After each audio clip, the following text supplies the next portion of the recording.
มี2ปุ่มทับอิฐก็คือเวลา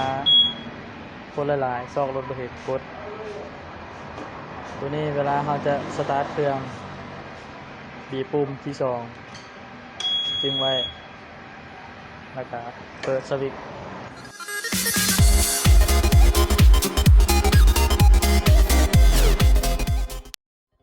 สบายดี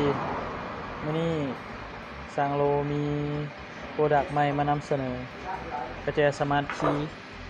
ของบริษัทอลอนซ่าเนาะห้านเฮาได้นำเข้ามาเป็นตัวแทนจำหน่ายคันนี้เป็นคันแรกของห้านเฮาที่ว่าใส่เดี๋ยวเฮามาเฮ็ดให้เบิ่งเลยตัวนี้มันจะมีเป็นรีโมทมี2ปุ่มทับอิฐก็คือเวลาคนหลายๆซอกรถบ่เฮ็ดกด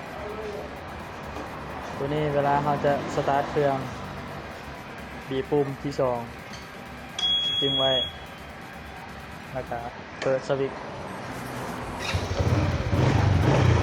สตาร์ทได้สบายตัวนี้ยังมีจุดพิเศษก็คือไขเบาะได้อยู่กระแจเลยเดี๋ยวเรามาเฮ็ดให้เบิ่ง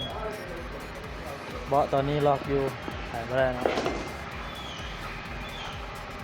กดตัวปุ่มที่2จึงไว้บิดมาเบื้องขวามือนะเปิดล็อกได้บ่ต้องไปเสียเวลาเอาดอกกระแจไขข้างหลังแล้วใครสนใจสามารถอินบ็อกซ์สั่งซื้อได้ที่เพจเราได้ตัวนี้เป็นงานไม้ดิจิตอล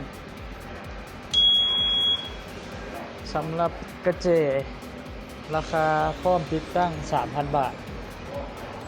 ตัวคอมพิวเตอร์ดิจิตอลนี่ติดตั้งพร้อมรวมเป็น